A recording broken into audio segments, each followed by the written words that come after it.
Hi అండి. చూసారుగా photo? చూడగానే గుర్తుపట్టేసి ఉంటారు. ఏంటిది? ఘుమఘుమలాడే కరేపాకు. ఈ కరేపాకుతో ఈరోజు నేను మీకు కారప్పొడి చేసి చూపిస్తాను. కూరలో కరేపాకగా అని తీసి పడేసే కరేపాకుకి ఉన్న పోషక విలువలు తెలుసుకుంటే అవునా అని ఆశ్చర్యపడాల్సిందే. ఎందుకంటే పిల్లలకి ఆకలి పెంచటానికి, అందరికీ జీర్ణశక్తికి, బాలింతలకి, పెద్దవాళ్ళకి అందరికీ ఎంతో బాగా ఉపయోగపడేటువంటి ఈ కరేపాకు గురించి ఎంత చెప్పుకున్నా తక్కువే. ఇక ఈ కరేపాకుతో కారప్పొడి చేసే ముందు ఇంకా దానికి కొన్ని మెడిసినల్ వాల్యూస్ కూడా ఉన్నాయట. ఎవరికైనా ఆరోగ్యం ముఖ్యమే కదండి. ఈ కరేపాకు గురించి నాకు తెలిసిన కొన్ని విషయాలు మీతో షేర్ చేసుకుంటాను. ఇది నేను స్వయంగా చెప్పిన విషయం కాదు సుమండి. నేను కూడా గూగుల్, యూట్యూబ్ సెర్చ్ చేసి తెలుసుకున్న విషయాలు మాత్రమే. ఈ కరేపాకు వలన మన చర్మం మెరుస్తుందట, జుట్టు పెరుగుదలకు ఉపయోగపడుతుందట, రక్తపోటు తగ్గటానికి ఉపయోగిస్తుందట, గుండె జబ్బులు ఉన్న వారికి చాలా మంచిదట, హెమోగ్లోబిన్ పెరగటానికి అంటే రక్తహీనత ఉన్న వారికి కూడా ఉపయోగపడుతుందట, ఆర్థరైటిస్ ప్రాబ్లం ఉన్న వారికి కూడా ఇది ఉపయోగమట, షుగర్ ను నియంత్రించడానికి ఉపయోగపడుతుందట, డిప్రెషన్ కు లోనైన వారికి కూడా చాలా కరేపాకు వల్ల ఉపయోగాలు ఉన్నాయట. ఇది రోజు మనం తినటం వల్ల వచ్చే నష్టమేమీ లేదు కదా. కానీ ఏది కూడా మితిమీరకూడదు, తగిన మోతాదులో తీసుకోవాలి. ఇవన్నీ నేను చెప్పినవి అవును అని గట్టిగా చెప్పడానికి నేను డాక్టర్ను కాదు కదా.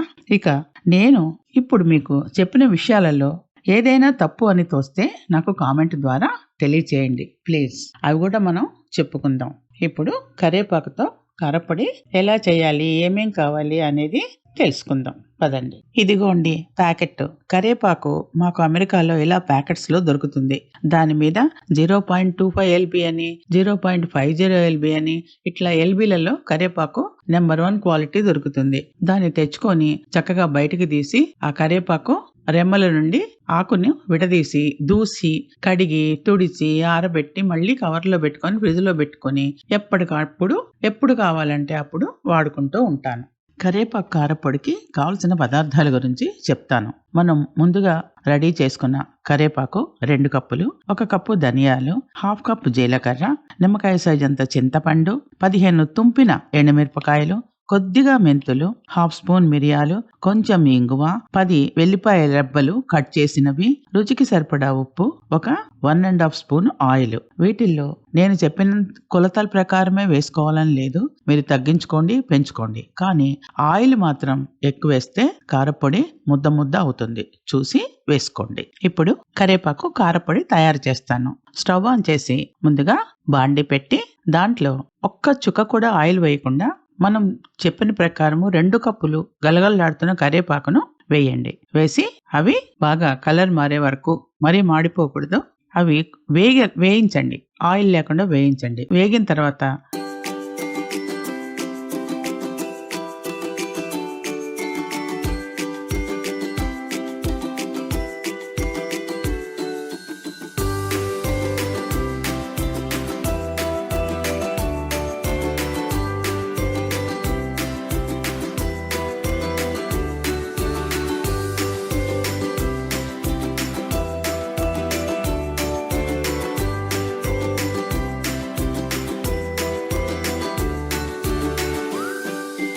ఒక 3-4 మినిట్స్ తర్వాత చూడండి, అవి పొడి పొడి అయిపోతాయి ఆకులు.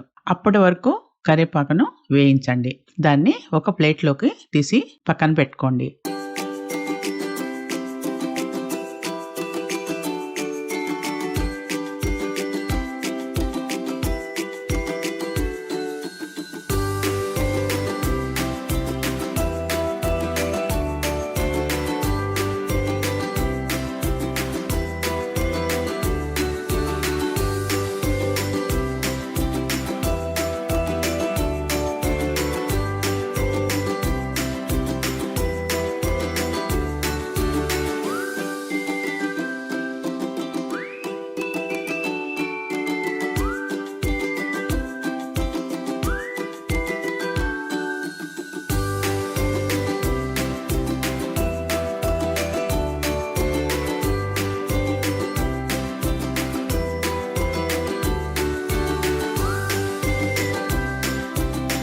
అదే బాండీలో ఆయిల్ వేయకుండా ముందుగా ధనియాలు ఒక 50-60% వరకు ఫ్రై చేయండి. ఆయిల్ మాత్రం వేయొద్దు.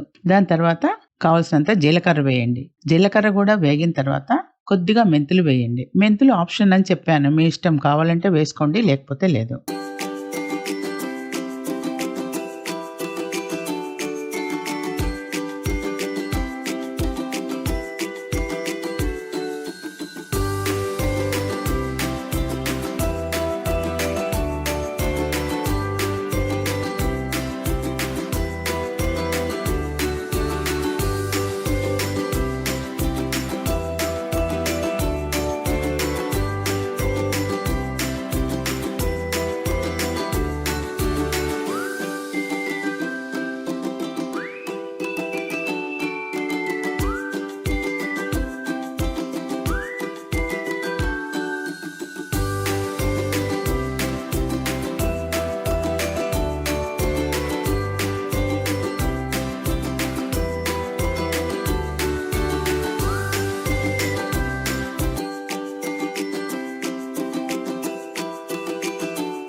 దాని తర్వాత ఒక చెంచా మిరియాలు వేయండి. అది కూడా వేగిన తర్వాత కొద్దిగా ఇంగువ వేసి దాన్ని ఒక బౌల్లోకి ట్రాన్స్ఫర్ చేయండి.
మళ్ళీ బాండీ పెట్టి దాంట్లో ఒక స్పూన్ ఆయిల్ వేసి ఎండుమిరపకాయలు మాడిపోకుండా వేయించి అవి కూడా ఆ బౌల్లోకి జీలకర్ర మీద షిఫ్ట్ చేసేయండి, ట్రాన్స్ఫర్ చేయండి. దాని తర్వాత ఆ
వేడిగా ఉన్న బాండీలో మనం చెప్పిన ప్రకారం చింతపండు తీసుకొని ఆ చింతపండు కూడా వేడి చేసి అది కూడా ఆ బౌల్లోకి ట్రాన్స్ఫర్ చేయండి. ఇక మనము గ్రైండ్ చేద్దాం.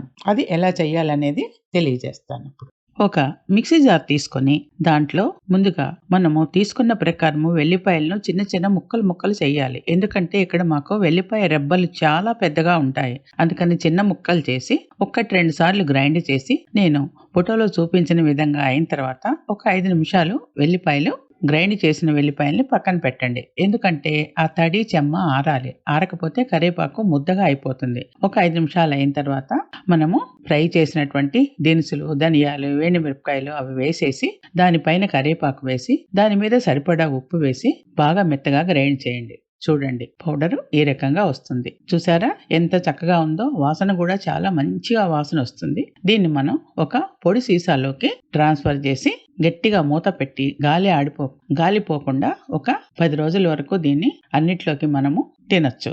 సో ఈ రకంగా మీరు కరివేపాకు కారపొడిని తయారు చేసుకోండి. Thank you.